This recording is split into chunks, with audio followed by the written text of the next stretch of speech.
नमस्कार, one India Hindi में आपका स्वागत है और मैं हूं आपके साथ विवेक। भारत चीन के बीच सीमा पर तनाव को और कम करने की कोशिश लगातार हो रही है। इसी कड़ी में चीन के साथ वरिष्ठ सैन्य कमांडर स्तर की अगले दौर की बातचीत से पहले भारत ने गुरुवार को साफ किया है कि वो पूर्वी लद्दाख में संघर्ष वाले बाकी क्षेत्रों से सैनिकों को पीछे हटते देखना चाहता है, क्योंकि इससे ही सीमावर्ती क्षेत्रों में शांति बहाल हो सकती है। विदेश मंत्रालय की प्रवक्ता अरिंदम बागची ने कहा है कि हम बाकी क्षेत्रों से सैनिकों को पीछे हटते देखना चाहते हैं, जिससे गतिरोध दूर हो सकेगा।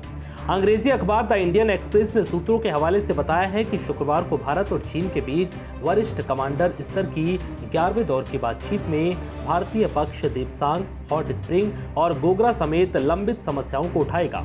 पिछले हफ्ते अरिंदम बागची ने कहा था कि पूर्वी लद्दाख में वास्तविक नियंत्रण रेखा पर मौजूदा हालात लंबे समय तक बने रहना किसी के हित में नहीं है।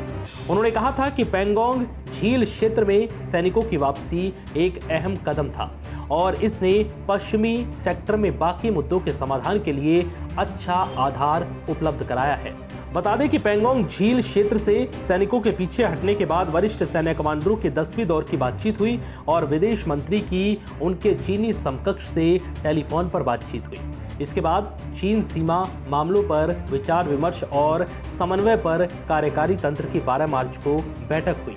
भारत और चीन की सेनाओं के बीच पैंगोंग त्सो इलाके में पिछले साल 5 मई को हिंसक संघर्ष के बाद सीमा गतिरोध पैदा हो गया था।